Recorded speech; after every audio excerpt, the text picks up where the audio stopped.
믿음의 족보를 이어가는 사람들. 자, 오늘 말씀은 룻기의 마지막 말씀입니다. 그동안 룻기 강해를 몇 주 동안 해왔는데 그 말씀을 기억하시면서 오늘 말씀을 들으시면 더 이해가 쉽고 빠를 줄 압니다. 룻기에는 많은 우연들이 기록되어 있습니다. 가장 대표적인 우연이 무엇인가 하면 룻이 우연히 한 밭에 가서 이삭을 줍는데 그 밭이 바로 보아스의 밭이었던 것이죠. 그리고 바로 그때 마침 보아스가 그곳에 옴으로 말미암아 룻과 보아스의 만남이 이루어졌습니다. 그리고 룻의 시아버지와 보아스는 또 먼 친척벌이 되어가지고 결국은 기업 누름과 계대 결혼이 이루어지는 그런 순간까지 가게 되었죠. 그 외에도 많은 우연들이 나타나고 있습니다. 그럼에도 불구하고 제가 분명히 우연 속에서 한 가지 말씀을 전한 기억이 있습니다. 그것은 무엇이냐? 우리 인생에게는 우연이지만 하나님께는 우연이 아니었다는 것을 말씀을 전했습니다. 룻기에는 보아스라는 사람이 등장하는데 보아스는 솔로몬 왕의 고조 할아버지가 되는 사람입니다. 그리고 성경에는 보아스라는 명칭이 딱 두 군데 나오는데 한 군데는 룻기에 나오는 보아스고 또 한 군데는 솔로몬이 건축한 성전의 앞에 기둥 이름이 보아스라고 이미 말씀을 드렸습니다. 그런데 솔로몬이 건축했던 그 성전에 두 기둥이 있었는데 하나는 보아스고 하나는 야긴이라고 말씀을 드렸죠. 야긴의 뜻은 하나님이 세우신다, 그가 세우신다 그런 뜻입니다. 그리고 그 야긴이라는 단어가 히브리어 쿤이라는 단어에서 파생되었는데 그 뜻은 하나님께서 계획하신다, 하나님께서 준비하신다, 하나님께서 성취하신다, 하나님께서 확정하신다, 이루신다 그런 뜻이 담겨 있습니다. 룻기의 보아스라는 이름은 분명히 등장하지만 야긴이라는 이름은 등장하지 않습니다. 그러나 그 본문 속에서 우연을 통해서 하나님이 계획하시고 섭리하시고 이루시는 하나님의 손길을 통해서 저는 그 부분에서 야긴 하나님을 발견했던 것입니다. 인간편에 볼 때는 우연이고 인간편에 볼 때는 어떻게 하다 보니까 그렇게 된 것이지만 그것은 사실 야긴 하나님 미리 계획하시고 미리 준비하시고 그것을 성취하시고 이루시는 하나님의 작품인 것이죠. 우연히 룻이 보아스의 밭에 갔지만 룻의 편에서는 우연이었지만 하나님은 그렇지 않았습니다. 야긴 하나님은 이미 계획하셨던 것이죠. 이미 준비하셨던 것입니다. 이미 룻과 보아스의 만남을 예비하셨던 것이고 그들을 통해서 다시 하나님의 뜻을 이루시고자 하는 계획을 성취하고 이루신 것입니다. 그래서 우리는 룻기 전체에서 우연을 통해서 야긴 하나님 보이지는 않지만 눈에 나타나지는 않지만 보이지 않는 바로 그곳에서 우리보다 먼저 계획하시고 먼저 준비하시고 먼저 성취하시는 하나님의 손길을 발견하게 됩니다. 이 관점 속에서 룻기를 읽다 보면 곳곳에 야긴 하나님이 등장하는 것을 보게 될 것입니다. 하나님이 보이지 않는다 할지라도 우리 삶도 마찬가지입니다. 우리 삶 속에서 하나님이 눈에 보이나요? 보이지 않습니다. 꿈을 꾸다가 하나님을 보시는 분은 혹 있을 수는 있겠지만 하나님은 보이지 않습니다. 그러나 보이지 않는 하나님이라 할지라도 우리의 삶을 잘 뒤돌아보고 관찰을 하다 보면 보이지 않는 곳에서 우리를 위하여 준비하시고 우리를 위하여 계획하시고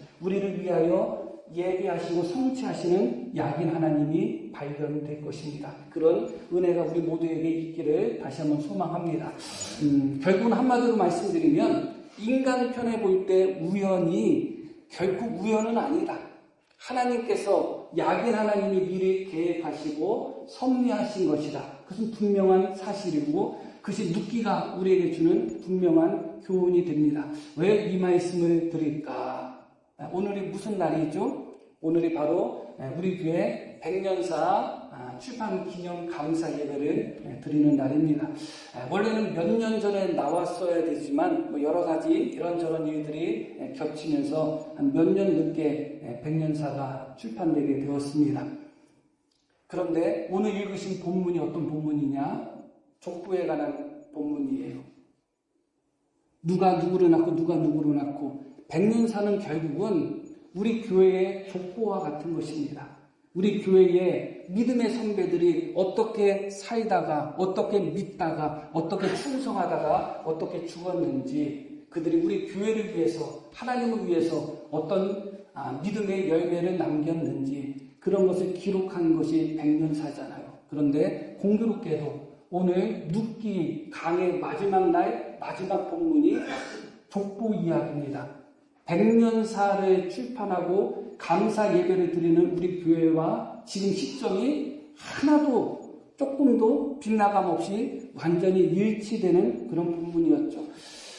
모두에게 말씀드렸듯이 몇 주간에 걸쳐서 계속해서 눕기를 강의했습니다. 한 2달 정도 제가 눕기를 강의한 것 같습니다. 그런데 지난주에 우리는 가정주의로 지켰습니다. 그런데 지난주도 분명히 제가 말씀드렸어요. 너무 공교로웠다. 왜냐하면 가정주의인데 가정주의에 맞춰서 따로 본문을 선택할 필요 없이 눕기 강해를 하는 중에 그 본문이 가정주의 본문과 너무도 잘 어울리는 본문이었다 하는 말씀을 분명히 드렸죠. 지난주에 가정주의였고 지난주 눕기의 본문은 어떤 본문이었는가? 보아스와 룻이 결혼하는 장면, 또 보아스와 룻이 결혼해서 아이를 낳는 장면, 그리고 그 아이를 시어머니인 할머니가, 지금은 할머니가 자식을 많이 키우잖아요. 할머니인 나오미가 그 아이를 양육하는 장면, 그리고 나오미와 룻의 관계, 어떤 관계죠? 고부간의 관계. 지금 고부간의 갈등이 많잖아요. 그 모든 것이 다 담겨 있는, 그래서 가정주의에 어떤 말씀이 어울릴까 아무리 고민하고 선택해도 찾기 어려울 정도로 가정주의가 가장 잘 맞아떨어지는 본문이 지난주 본문이었습니다. 하나님께는 우연이 한 번이어도 충분합니다. 그런데 우리는 하나님이 한 번의 우연을 보여주시면 하나님께는 우연이 아니라 약인 하나님이 미리 섭리하고 계획하신 것인데 우리는 그것을 발견하지 못하고 그냥 어떻게 하다 보니까 우연히 맞아떨어졌구나 그렇게 생각할 때가 있습니다. 아마 그래서 하나님이 2주 연속 동안 그렇게 이 말씀의 본문이 너무도 우연처럼 보이지만 정말 일부러 인간의 계획으로다가 맞추려고 해도 맞출 수 없는 우연이 2주 연속 일어나도록 하신 것 같습니다. 그것은 바로 이 말씀을 통해서 우리가 우리 교회와 함께 하신 약인 하나님을 발견하시라는 하나님의 메시지고 하나님의 선포인 것입니다. 하나님은 우리 교회와 함께 하셨던 것이죠. 말씀을 통해서 우연처럼 보이지만 2주 연속 목사가 본문을 따로 잡은 것도 아니고 강해의 말씀으로서 본문을 순서대로 선택해서 말씀을 전하는데 2주 연속 그렇게 본문 말씀이 우리 교회 상황과 100% 맞아떨어지는 본문으로 그렇게 우리에게 주어졌습니다. 이것이 그냥 우연처럼 보이시나요? 이건 그냥 우연일 수가 없습니다. 절대 우연일 수 없습니다. 2번 연속 뿐만 아니라 그런 경험을 우리 성도님들도 평소에 또 많이 하셨을 테고 목사가 하나님의 말씀을 전할 때 그런 우연처럼 보이는 선택된 본문 속에서 선포된 말씀을 또 경험하셨을 것입니다. 그 모든 것은 결국은 약인 하나님께서 다 계획하셨다는 것입니다. 오늘 말씀의 본문 누가 선택하신 건가요? 결국은 약인 하나님이 미리 계획하시고 그 하나님이 미리 선택하신 것입니다. 목사가 선택한 것처럼 보인다 할지라도 결코 그렇지 않습니다. 이 말씀을 통해서 하나님은 지금도 우연처럼 보이지만 눈에는 보이지 않지만 지금도 여전히 계획하시고 준비하시고 성취하시는 하나님이심을 우리에게 똑똑히 보여주고 있는 것이고 그 성취가 우리 교회에 그대로 나타난다는 것은 분명한 한 가지 사실은 하나님께서 우리 교회와 함께 약인 하나님으로 함께하고 계신다는 것입니다. 그 믿으셔야 됩니다. 하나님이 분명히 보여주시는 것입니다. 다른 데서 근거를 찾을 생각하지 말고 다른 데서 증거를 찾을 생각하지 마시고 이런 부분 속에서 하나님이 하나님을 나타내는 가장 확실한 방법이 무엇일까요? 말씀을 통해서 나타내시는 겁니다. 다른 것을 통해서 나타내지 않습니다. 말씀을 통해서 나타내시는 것이 하나님 당신을 나타내시는 가장 확실한 방법인데 놀랍게도 2주 연속 우리 속에 우리에게는 우연처럼 보이지만 하나님은 이 우연을 통해서 우연이 아니다. 내가 약인 하나님이고 내가 부강장로교회에서 미리 계획하고 미리 준비했다는 것을 보여주고 계신 것입니다. 100년의 부강장로교회 역사도 마찬가지입니다. 하나님께서 그때그때 함께 하셨고 그때그때 계획하셨고 그때그때 하나님이 준비하시고 도우신 것입니다. 그것이 바로 약인 하나님이신 것이죠. 약인 하나님은 누구와 함께 일을 하시는가? 오늘 본문 말씀 속에서 헤세드의 사람들과 함께 일하고 계심을 우리는 발견하게 됩니다. 헤세드 뜻이 어떤 뜻인지 아시죠? 충성이라고 번역할 수도 있고 사랑이라고 번역할 수도 있는 것인데 언약적 사랑, 변하지 않는 조건에 매이지 않고 그 어떤 환경에 영향받지 않고 변하지 않는 한결같은 사랑, 변하지 않는 한결같은 충성, 이런 것을 헤세드라고 합니다. 본문 말씀 속에서 족보가 나오는데 누구의 족보가 나오는가? 다윗의 족보가 나옵니다. 다윗의 족보가 나오는데 이 다윗의 족보는 신약성경 마태복음으로 넘어가면 누구의 족보와 그대로 이어지죠? 예수님의 족보와 그대로 이어집니다. 그래서 본문에 나오는 족보는 너무너무 중요한 족보예요. 그런데 이 본문에 나와 있는 족보의 주인공이 두 사람입니다. 두 사람이 누구죠? 한 사람은 룻이고 한 사람은 보아스입니다. 룻과 보아스가 다윗 왕과 이어지는 족보 가운데 있습니다. 그리고 다윗 왕으로부터 예수님까지 이어지는 그 족보 속에 룻이라는 여인과 보아스라는 남자가 그 족보 안에 기록되어 있습니다. 그리고 룻과 보아스의 한 가지 특징은 무엇이냐? 말씀드렸듯이 헤세드의 사람이었다. 룻도 헤세드의 사람이었고 보아스도 헤세드의 사람이었던 것이죠. 하나님은 헤세드의 사람인 룻과 보아스를 통해서 하나님의 족보, 나아가서 예수님의 족보, 하나님의 역사, 하나님의 구원을 이루어 가고 계시는 것이죠. 오늘 말씀을 통해서 우리는 그 부분을 발견할 필요가 있고 계속해서 룻기를 강해하면서 헤세드의 믿음에 대해서 제가 여러 번 말씀을 드렸습니다. 룻을 우리가 간단하게 한번 살펴볼 필요가 있습니다. 룻은 원래 모압 여인이었죠. 그런데 그 남편이 죽고 시아버지도 죽고 다 죽은 상태에서 자기 시어머니와 함께 유대 땅 베들레헴으로 온 여인이 바로 룻이라는 여인이었습니다. 그 중간에 시어머니가 룻을 계속 돌려보내려고 했어요. 친정집으로 가라. 어머니 집으로 가서 거기서 다시 결혼해서 새로 시작하라. 여러 번 이야기했지만 룻은 그러지 않았어요. 이미 남편은 죽었습니다.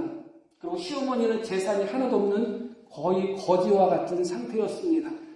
그 늙은 시어머니, 재산도 하나도 없는 시어머니, 남편도 죽은 상태에서 그 시모와 함께 해봤자 고생밖에 더 있겠어요? 재혼의 소망도 별로 없습니다.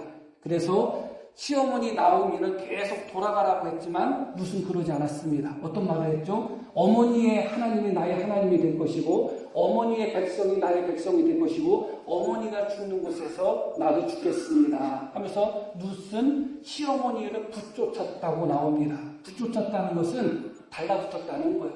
어머니가 고난당하면 나도 고난당할 것이고 어머니가 죽으면 나도 죽을 것이고 어머니가 기쁨을 얻으면 나도 함께 기쁨을 얻겠습니다 하면서 시어머니를 붙쫓았다고 나옵니다. 그때 당시에 나오미의 상태는 마라의 상태라고 말씀드렸습니다. 마라의 뜻이 무엇이죠? 쓰다는 뜻이에요. 나오미의 인생은 너무너무 쓴 인생이에요. 쓴 인생을 살아가는 여인과 달라붙어서 하나가 되면 자신의 인생도 어떻게 되겠어요? 쓴 인생일 수밖에 없죠. 바로 이것이 헤세드의 사람이에요. 어머니의 인생이 마라의 인생이라 할지라도 나는 어머니와 함께 고난받을 것이고 어머니와 함께 어려움을 당할 것이고 어머니가 죽는 그곳에서 나도 죽을 것입니다. 어머니의 백성이 나의 백성이 될 것이고 어머니의 하나님이 나의 하나님이 될 것입니다. 이 부분에 있어서 우리는 룻에게서 여자 아브라함의 모습을 발견하게 됩니다. 아브라함은 고향 친척 아비집을 떠나서 하나님이 지시하신 곳으로 갔죠. 룻도 마찬가지예요. 자기 고향을 버렸잖아요. 부모를 버렸잖아요. 자기 신, 모압에서 섬기던 신을 다 버리고 시어머니 나오미를 쫓아서 유대 땅 베들레헴으로 왔습니다. 그런데 그 시어머니도 말씀드렸듯이 이미 남편이 죽었기 때문에 어찌 시어머니라고 할 수 있겠어요. 어떻게 보면. 그럼에도 불구하고 남편이 이미 죽었음에도 불구하고 마라의 인생을 살고 있는 시어머니에 대한 헤세드, 그 헤세드를 끝까지 지켜나가기 위하여 그녀는 자기 고향 친척 부모 집을 떠나고 자기가 섬기던 신까지 다 버리고 나오미를 쫓아서 베들레헴까지 왔습니다. 누가 이 모습을 보면서 룻의 모습 속에서 헤세드라는 단어 외에 다른 것을 찾아볼 수 있겠어요? 헤세드 외에는 설명할 수 없습니다. 그런 룻이 보아스와 결혼하는데 아시는 바와 같이 보아스는 나이가 많은 남자였습니다. 젊은 룻, 아마 많이 먹었어야 20대 중반쯤 됐을 것입니다. 상당히 젊은 여인이죠. 얼마든지 젊은 남자에게 다시 결혼 시집갈 수 있는 그런 여인임에도 불구하고 나이 먹은 보아스와 결혼하게 된 이유가 무엇이냐? 죽은 남편, 이미 죽은 남편의 대를 잇고자 하는 마음이었던 거예요. 유대인들에게 있어서는 우리도 중요하게 여기지만 대가 끊어지고 안 끊어지면 예전은 훨씬 중요하게 여겼고 지금 덜하지만 그래도 여하튼 우리도 대를 중요하게 여기지만 유대인들은 훨씬 더 중요하게 여겼거든요. 그래서 그 형제들 중에 형이 결혼해서 자식이 없이 죽으면 대가 끊어지니까 동생이 형수와 결혼해서 형의 이름으로 자식을 낳아주는 그런 제도까지 있었어요. 그 정도로 유대인들은 대를 중요하게 여깁니다. 그런데 룻의 남편 말론 그리고 그 시아버지 엘리멜렉 이미 다 죽었기 때문에 그 가문의 대는 끊어진 겁니다. 그런데 룻은 이미 죽은 남편임에도 불구하고 그 대를 잇고자 죽은 남편의 이름을 계속 이어가고자 나이 많이 먹은 보아스와 결혼한 것입니다. 보아스가 돈이 많아서 결혼한 것도 아니고 보아스가 결혼해서 팔자고 치려고 결혼한 것도 아니에요. 헤세드. 누구에 대한 헤세드? 시어머니에 대한 헤세드. 죽은 남편에 대한 헤세드. 남편이 죽었다 할지라도 남편의 이름을 이어가야 되겠다. 남편이 죽었다 할지라도 남편의 대가 끊어지면 안 되겠다는 마음으로 기꺼이 인간적인 조건을 찾은 것이 아니라 이 가문을 잇고자 하는 순수하고 이타적인 헤세드로 말미암아 보아스와 결혼한 것입니다. 하나님은 바로 그 헤세드의 여인인 룻을 사용하신 것이죠. 보아스도 마찬가지입니다. 보아스에 대해서도 다 살펴볼 수는 없고 짤막하게 살펴본다면 말씀 4장 9절 말씀 한번 보겠습니다. 괜찮아 그냥. 자, 보아스가 장로들과 모든 백성에게 이르되 내가 엘리멜렉과 기론과 말론에게 있던 모든 것을 나오미 손에서 산 이래 너희가 오늘 증인이 되었다. 엘리멜렉 그 가문에 있었던 기론과 말론이 가지고 있었던 모든 땅덩어리를 누가 샀다는 거예요? 보아스가 샀다는 거예요. 나오미로부터. 그런데 이것은 기업 물음이기 때문에 보아스가 자기가 가지려고 샀다는 의미가 아니에요. 가난해진 나오미를 위해서 그것을 사서 돌려주려고 샀다는 의미예요. 그러니까 내가 땅을 사서 내 소유로 삼았다가 아니에요. 땅을 사서 돌려주겠다는 거예요. 그런데 여기에 어떤 단어가 나오느냐? 모든이라는 게 나와요. 내가 가질 것 같으면 모든 땅을 사는 것이 이익이지만 내가 갖지 못한다면 모든 땅을 사봤자 내 주머니에 돈만 나가는 거잖아요. 최소한의 땅만 사면 되는 거예요. 그냥 어떤 체면치레만 하면 되겠죠. 그런데 모든 땅을 샀다는 겁니다. 그리고 이어지는 말씀 볼게요. 또 말론의 아내 모압 여인 룻을 사서 나의 아내로 맞이하고 그 죽은 자의 기업, 말론이죠. 그 죽은 자의 기업을 그의 이름으로 세워 그의 이름이 그의 형제 중과 그곳 성문에서 끊어지지 아니하게 하매 너희가 오늘 증인이 되었다. 죽은 자의 이름을 세워서 죽은 자의 이름이 끊어지지 않게 내가 하려고 한다. 그렇게 보아스가 이야기하죠. 그래서 실제로 보아스가 룻과 결혼해서 아이를 낳는데 그 아이를 자기 아이로 인정하지 않고 죽은 말론의 아들로 인정해버립니다. 그래서 보아스는 그 아이의 이름도 짓지 않습니다. 그 아이를 그래서 누가 양육하죠? 룻이 양육하지 않고 그의 시어머니 나오미가 양육합니다. 지난주에 짤막하게 말씀을 드렸듯이 보아스도 자식이 없었을 가능성이 너무너무 큽니다. 자기 이름도 끊어질 판인데 순수하게 보아스는 먼 친척벌인 엘리멜렉과 그의 가문의 대가 끊어지는 것을 다시 잇고자 하는 그런 마음으로 룻과 결혼을 하게 되는 것이죠. 이것은 우리가 헤세드라는 단어 외에는 찾아볼 수 없는 정신입니다. 물질적인 손해도 보고 또 자신의 대도 끊어질 수 있는 그런 위기 속에서 형제를 대를 잇고자 하는 이 보아스의 이 헤세드 사랑은 하나님이 보시기에도 너무 아름다운 그런 사랑이 아닌가 그렇게 생각합니다. 그런데 이 10절 다시 앞부분부터 한번 볼게요. 보아스가 장로들과 모든 백성에게 이르되 내가 10절 베레스의 또 말론에 되게 시험 드는데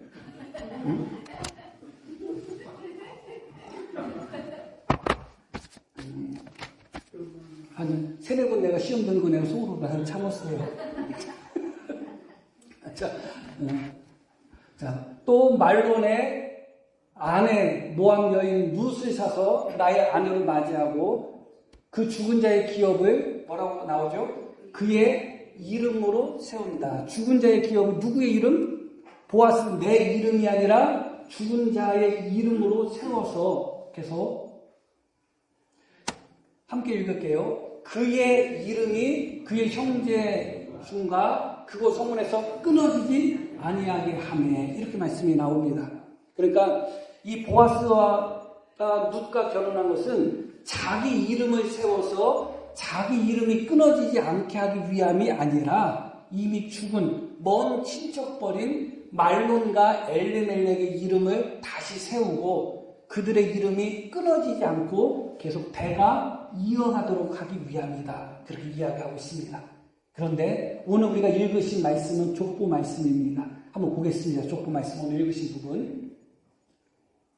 베레스의 계보는 이러하니라. 베레스는 헤스론을 낳고 헤스론은 람을 낳고 람은 아미나답을 낳고 아미나답은 나순을 낳고 나순은 살몬을 낳고 살몬은 보아스를 낳고 함께 읽습니다. 보아스는 오벳을 낳았다. 오벳의 아버지로서의 이름이 말론이 기록되어 있지 않습니다. 보아스는 죽은 자의 이름을 세우기를 원했던 거고 죽은 자의 이름이 끊어지지 않기를 원했는데 놀랍게도 이 족보를 통해서 하나님은 보아스의 이름을 세우셨고 보아스의 이름이 끊어지지 않게 하셨던 거예요. 너무 놀랍죠?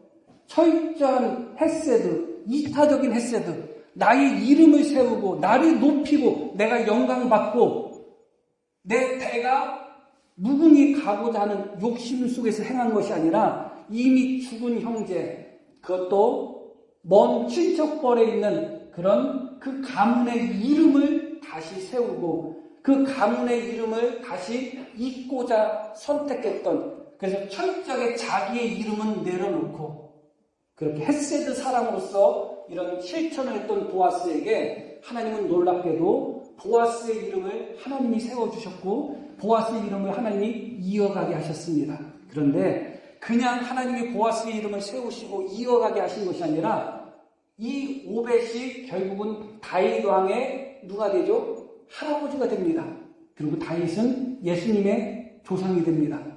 자기 이름을 기꺼이 포기하며 헤세드 사랑으로서 죽은 형제의 이름을 이어가고자 했던 보아스의 결단과 헌신이 하나님이 보시기에 너무 아름다웠던 거예요. 그래서 하나님은 도리어 보아스의 이름을 세워주셨고 보아스의 이름을 이어가게 하셨고 그냥 세워주시고 이어가신 것으로 끝이 아니라 예수님의 족보 속에서 예수님까지 이어지도록 만드셨다.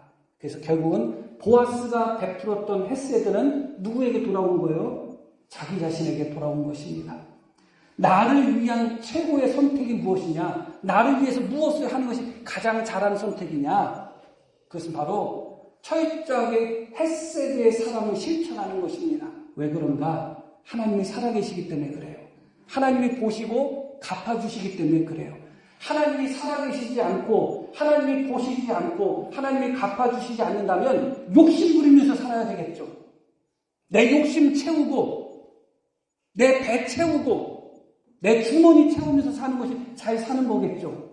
그래도 괜찮죠. 하나님이 살아계시지 않는다면. 근데 하나님이 살아계시면 내 욕심 내가 채우고 내 배 내가 채우고 내 영광 내가 찾고 언제나 나를 위해서 살아가는 자에게 하나님이 무슨 복을 주시고 무슨 은혜를 주시겠어요. 그러나 하나님은 살아계시기 때문에 기꺼이 헤세드의 사랑을 실천하며 내 이름이 아니라 형제 이름을 먼저 세우고자 하는 마음, 내 주머니를 먼저 채우고자 하는 마음이 아니라 형제의 가문을 먼저 세워주고자 하는 마음 속에서 철저하게 헤세드의 삶을 실천했을 때 하나님은 다 보고 계신 거잖아요. 하나님이 갚아주시는 거죠. 그러니까 하나님이 갚아주시는 것이 진짜지 내가 채우고 내가 욕심 부리는 것이 진짜가 아닙니다. 욕심 부리는 성도들은 나는 하나님이 나에게 좋은 것으로 주실 것을 나는 믿지 않아 하는 불신의 고백과 마찬가지입니다. 하나님이 우리에게 갚아주신다는 것을 믿는다면, 하나님이 우리에게 좋은 것을 주신다는 것을 믿는다면 오히려 베풀어야죠. 베풀 때 하나님이 보시고 더 좋은 것 주시는데 헤세드의 사랑을 실천할 때 하나님이 더 큰 은혜를 주시는 거 아니겠어요? 그래서 믿는 자에게 있어서 최고의 실천은 무엇인가? 나를 위한 최고의 실천은 오히려 다른 사람을 위한 헤세드를 베푸는 삶이다. 하나님이 살아계시고 살아계신 하나님이 갚아주시기 때문에 그래요. 룻도 마찬가지입니다. 룻이 시어머니를 그냥 버리고 친정집에 가서 내가 재혼해서 잘 살아야지, 잘 먹고 살아야지, 새로운 젊은 남편하고 결혼해서 행복하게 살아야지 하고 시어머니를 떠나서 자기 고향으로 돌아갔다면 룻이 하나님의 백성이 되었을까요? 못 되었죠. 룻이 구원을 받았을까요? 받지 못했겠죠. 룻은 모압 여인이에요. 모압 사람들은 기본적으로 여호와의 총회에 들어올 수 없는 사람들이에요. 그런데 모압 여인 룻이 자기 시어머니에 대한 헤세드, 남편이 죽었다 할지라도 시어머니가 가난해졌다 할지라도 시어머니가 늙었다 할지라도 시어머니가 마라의 희생, 고난을 당하는 삶을 산다 할지라도 시어머니를 떠나지 않고 시어머니에 대한 헤세드, 그것을 끝까지 지켰을 때 룻은 하나님의 백성이 되었잖아요. 하나님의 백성으로 된 게 끝난 게 아니잖아요. 심지어 다윗 왕의 할머니가 되었고 증조 할머니가 되었고 예수님의 조상이 되었잖아요. 룻이 시어머니를 향하여 베풀었던 헤세드가 100배, 1000배라고 표현할 수 없을 정도로 룻에게 돌아온 것입니다. 시어머니에 대한 헤세드 사랑으로 헌신하고 시어머니를 공경했던 룻을 하나님은 모압 여인임에도 불구하고 하나님의 백성을 삼으셨고 그것으로도 충분할 텐데 룻을 예수님의 직접적인 조상으로 앉혀버리셨죠. 엄청 남는 장사죠. 진짜 남는 장사죠. 표현이 이상하지만 정말 하나님이 우리에게 갚아주시는 것은 상상을 초월하는 것입니다. 중요한 것은 하나님이 살아계시기 때문에 우리의 헤세드를 하나님은 그냥 간과하지 않으신다는 거예요. 우리가 누군가를 위해서 혹은 교회를 위해서 혹은 하나님을 위해서 헤세드의 믿음, 헤세드의 사랑, 헤세드의 충성, 헤세드의 효도 그런 것을 보여줄 때 하나님은 놀랍도록 갚아주시는 것입니다. 그렇게 하나님은 헤세드의 사람 보아스와 룻을 통해서 하나님의 족보, 예수님의 족보, 하나님의 구원사를 이루어가고 계셨던 것입니다. 약인 하나님, 미리 계획하신 하나님, 미리 준비하신 하나님, 모든 것을 성취하시는 그 약인 하나님은 헤세드의 사람들과 함께 일을 하시는 것입니다. 헤세드의 사람을 붙드시고 그들에게 은혜를 주시고 그들을 통하여 하나님의 역사를 이루어가고 있는 것입니다. 모두에 말씀드렸듯이 오늘 우리 교회가 백년사 출판 감사 예배를 드리는 날입니다. 우연이 아니라고 분명히 말씀드렸습니다. 여기서 하나님의 살아계심을 발견하지 못한다면 어디서 발견하겠어요? 우리 교회가 100년이 넘었습니다. 100년이 넘는 동안 오늘 말씀 속에서 우리가 적용을 한다면 약인 하나님이 항상 함께 하셨기 때문에 100년이 넘는 것이죠. 100년이 넘는 그 기간 동안 함께 하였고 100년사가 오늘 나왔습니다.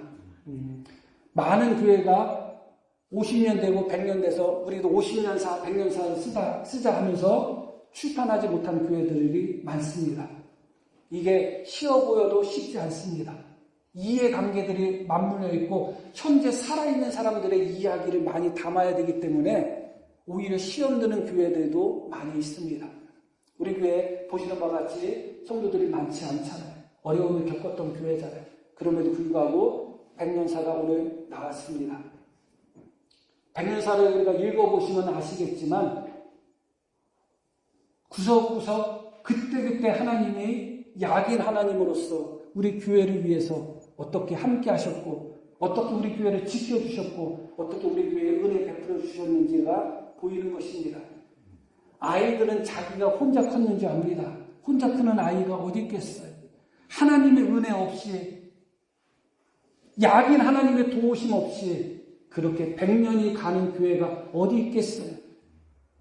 그 모습이 풍성해 보이던 풍성해 보이지 않던 토시토시해 보이던 삐쩍 말라 보이던 100년이 넘는 세월 동안 하나님께서 약인 하나님으로서 우리 교회와 함께 하셨던 것입니다. 그 하나님은 앞으로도 함께 하실 것입니다. 앞으로 100년도 하나님이 우리를 위하여 무엇을 준비하셨는지 몰라요. 그러나 분명한 것은 그 하나님은 틀림없이 우리 교회를 위해서 준비하고 계십니다. 계획하고 계시고 하나님이 이루실 것입니다. 그런데 누구를 통해서 이루실까요? 헷세드의 사람을 통해서 이루는 겁니다. 부강장로교회 100년사는 우리의 믿음의 선배들, 특별히 헷세드의 믿음을 이어갔던 선배들의 기록입니다. 어떤 이들의 기록은 많이 나올 테고 어떤 분의 기록은 적게 나올 수도 있을 것입니다. 우리가 사람의 관점으로 하다 보니까 부족한 부분은 분명히 있을 것입니다. 그럼에도 불구하고 수많은 성도들의 헷세드로 말미암아 우리 교회가 지금까지 100년이 넘는 기간 동안 이어져 온 것은 분명합니다. 누군지 모르는 헷세드의 사랑으로 교회를 섬기고 헷세드의 사랑으로 성도를 섬기며 헷세드의 사랑으로 아무도 보지 않는 곳에서 눈물 흘려 기도하며 그렇게 하나님을 섬겼던 성도들의 충성과 희생, 헌신, 그 믿음의 기록이 바로 100년사인 것이죠. 결국 우리 교회가 이렇게 100년이 넘어서 100년사까지 출간할 수 있었다는 것은 약인 하나님의 함께하심과 헷세드의 믿음을 가져서 그 믿음으로써 우리 교회를 섬겨왔던 수많은 성도들의 믿음과 기도와 헌신이 있었기 때문에 가능한 것이죠. 그것이 바로 100년사의 기록일 것입니다. 600페이지가 넘는 분량으로 출판되었습니다. 한 권씩 받으셔서 잘 읽어보시면 은혜로울 것입니다. 어떤 분은 기록은 많이 나올 수도 있고 어떤 분은 적게 나올 수도 있고 출판이 2025년에 되었지만 기준은 100주년이 되는 2021년이 기준이 됩니다. 그래서 목사로서도 조금 안타까운데 그 이후에 오신 분들의 기록이나 그 이후에 오신 분들의 어떤 사진 같은 것은 또 찾아볼 수 없는 그런 또 아쉬움도 있습니다. 그것은 어쩔 수 없는 부분이고요. 여하튼 그런 부분도 또 우리가 이해하시고 감안해 주셨으면 좋겠습니다. 결론적으로 말씀을 드리겠습니다. 이제 우리에게 주어지는 것은 무엇이냐? 바로 헷세드의 은혜를, 헷세드의 믿음을 이어가는 것이 우리에게 주어진 사명입니다. 헷세드의 사람 룻을 통해서, 헷세드의 사람 보아스를 통해서 그 족보가 이어졌는데 어디까지 이어진 거예요? 예수님까지 이어진 것입니다.